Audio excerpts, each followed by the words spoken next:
Oke, cukup sekian.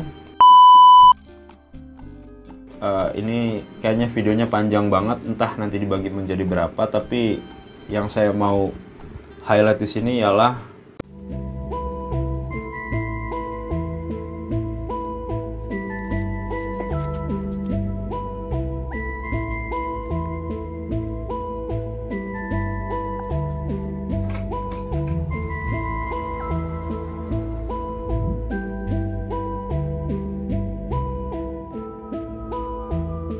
kali ini saya akan coba mengajak penonton yang budiman untuk membahas sebuah buku yang berjudul Republik Jalan Ketiga. Ditulis oleh Susilo Anantatur dalam segmen Di Luar Jendela. Agar tidak berlama-lama, langsung saja.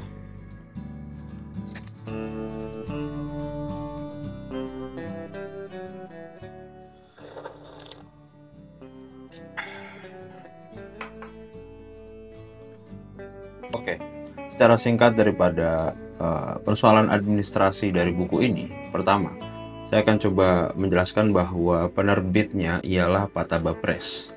Pertama kali diterbitkan atau cetakan pertamanya ialah April 2017 dan mungkin ini termasuk dari cetakan ketiga, yakni Januari tahun 2020. Sekilas tentang buku ini. Buku ini menjelaskan kritiknya Pak Susilo Anantatur terhadap sistem Marxisme sekaligus kapitalisme.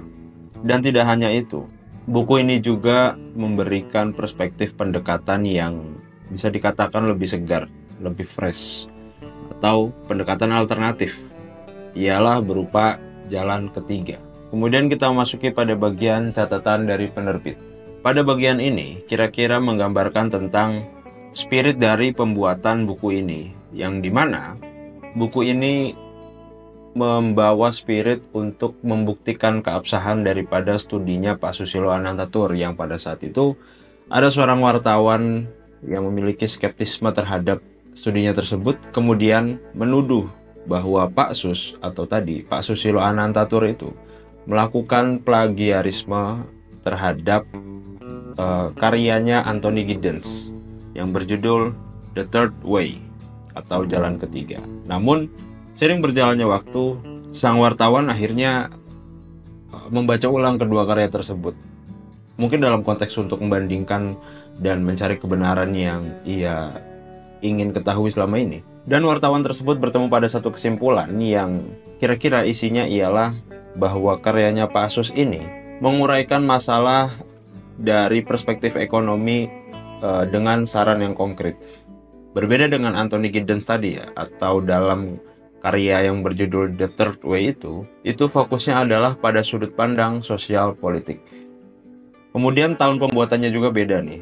Kalau Pak Sus itu kan sebuah disertasi ya, itu ditulis pada tahun 1967. Sedangkan karya Anthony Giddens itu kira-kira baru rilis sekitar tahun 1990-an. Oke, kira-kira itulah gambaran yang bisa diberikan untuk sebagai pengantar.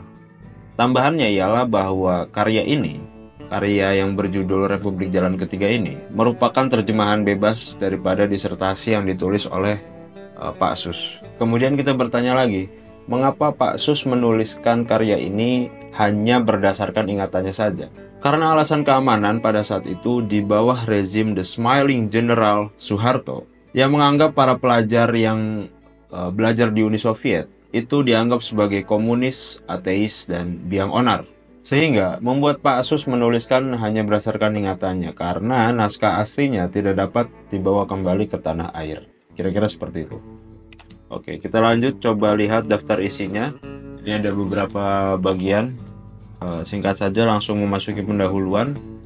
Di bagian pendahuluan ini, catatannya kira-kira menguraikan tentang bagaimana peran Uni Soviet pada saat masa awal kemerdekaan Indonesia. Uni Soviet adalah negara yang termasuk pertama mengakui Republik Indonesia sesudah proklamasi 17 Agustus 1945. Pada bagian ini pula dijelaskan bahwa Uni Soviet termasuk yang berperan untuk masuknya Irian Barat ke Indonesia. Kan secara singkat ya, ceritanya itu kan Irian Barat prosesnya adalah Belanda menyerahkan kepada kita. Namun pertanyaannya, mengapa Belanda rela menyerahkan Papua Barat? Atas anjuran Amerika lagi. Karena selain atas anjuran Amerika, satelit Amerika menangkap penampakan yang memperlihatkan bahwa kapal selam Uni Soviet turut mengepung wilayah di sekitaran Irian Barat. Dan cerita tadi atau penjelasan tadi itu diperkuat dengan pengalaman empirisnya Pak Susilo Tur yang pada saat ia berkuliah di Uni Soviet atau menjalani studi di Uni Soviet, dia bertemu dengan beberapa dari awak kapal selam tersebut. Bahkan beberapa di antara mereka juga aktif pada Perang Korea tahun 1955 sebagai penerbang. Tapi kemudian Pak Sus juga mengajak kita untuk berdiskusi, sebab katanya, bisa jadi apa yang dikatakannya tadi merupakan sebuah kesalahan. Kalau itu salah, tunjukkan yang lebih benar. Kira-kira seperti itu. Pemilihan diksi yang cukup menarik ya kalau dalam hemat saya. Terus ada satu kutipan lagi yang nampaknya tidak boleh ketinggalan. Di sini dikatakan nih bahwa Soeharto memang hebat, kata orang yang mengerti. Namun bagi yang lebih mengerti, dia bukan siapa-siapa. Ya silakan tafsirkan sendiri. Oke, selanjutnya ada satu benang merah yang dalam hemat saya menjadi gaya kepenulisan yang digunakan oleh Pak Sus dalam bukunya yang berjudul Republik Jalan Ketiga ini. Ia beberapa kali menggunakan kalimat-kalimat yang bersifat satir. Lalu kemudian sampai pada akhir dari bagian pendahuluan ini kira-kira isinya seputar dengan bagaimana politik itu, bagaimana tidak ada kawan abadi dalam politik, dan kemudian cerita tentang Soeharto dan lain sebagainya. Dan ia juga menegaskan nih bahwa apa yang ditulisnya berdasarkan ingatan ini bisa jadi terdapat kekeliruan.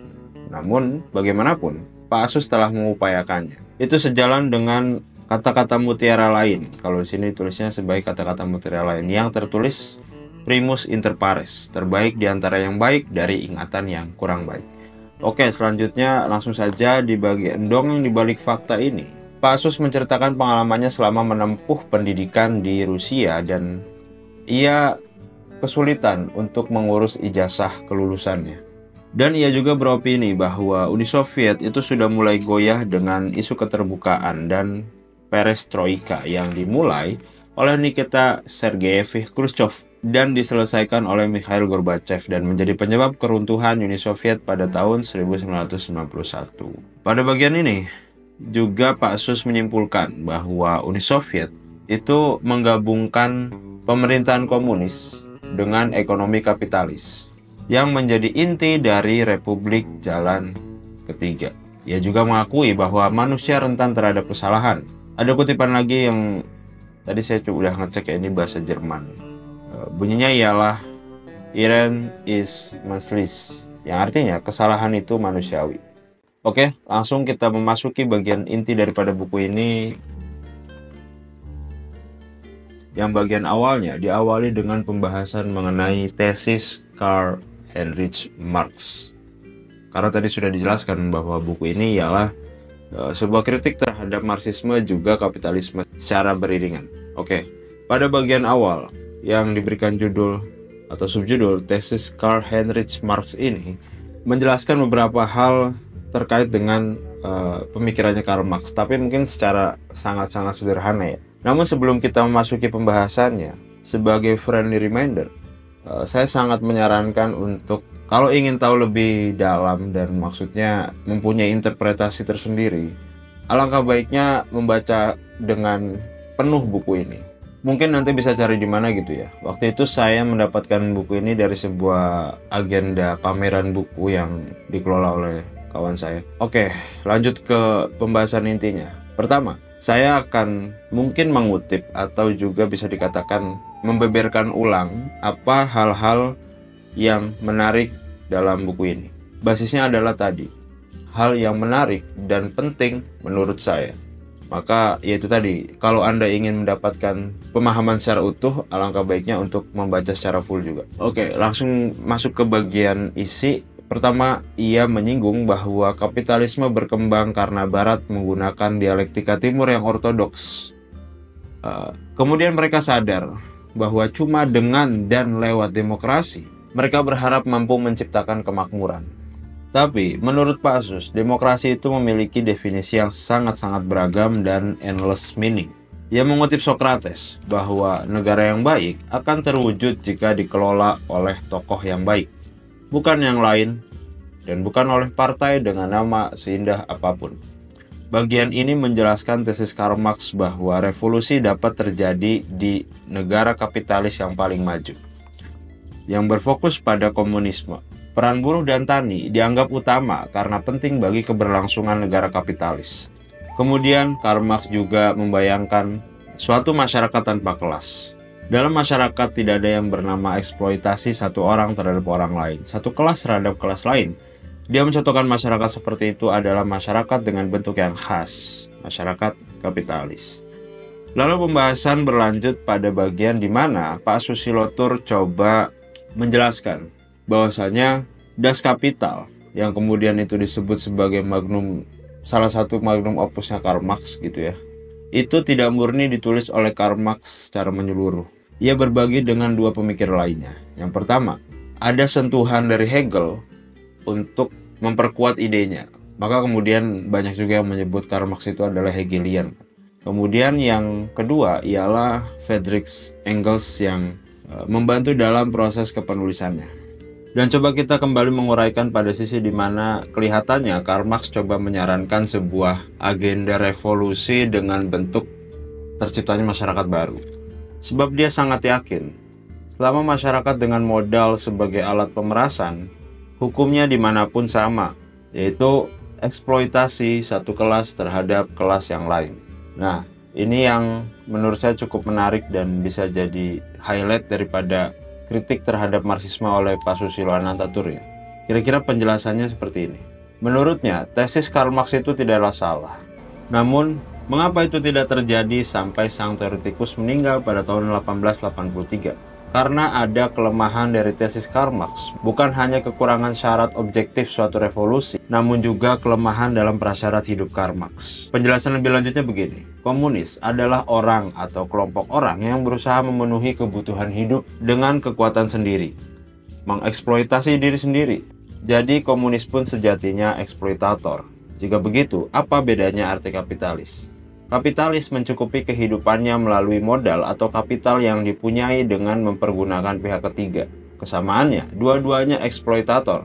Perbedaannya, kapitalis mengeksploitasi pihak kedua lewat modal atau kapital, sedangkan komunis mengeksploitasi diri sendiri dan kelompoknya. Hal ini kemudian bersambung pada statement yang tadi ya, bahwa ada kecacatan prasyarat dalam diri Karl Marx, sebab Karl Marx itu bak orang buta yang berjalan di dunia baru. Idenya yang luar biasa brilian itu gagal ia selesaikan. Ia tidak tahu dan tidak bisa membayangkan seperti apa komunisme sebagai bentuk akhir atau bentuk idaman dari bentuk permulaan revolusi yang disebut sosialisme. Sehingga sampai di sini jelas, seperti juga yang banyak dikatakan oleh orang-orang ya, bahwa pemikirannya Karl Marx itu adalah ide yang bersifat utopia, tak masuk akal, atau omong kosong, atau berada di level angan-angan saja, seperti itu. Kemudian pada akhir dari bagian ini, Pak Asus menuturkan bahwa tidak pernah ada sejenis revolusi apapun selama Friedrich Wilhelm Reiffian hidup, termasuk usaha revolusi sosialis di negara kapitalis yang paling maju. Seperti yang dia lansir dalam tesisnya, dia hanya sejenis shock terapi yang kemudian diteruskan oleh tokoh muda berikutnya.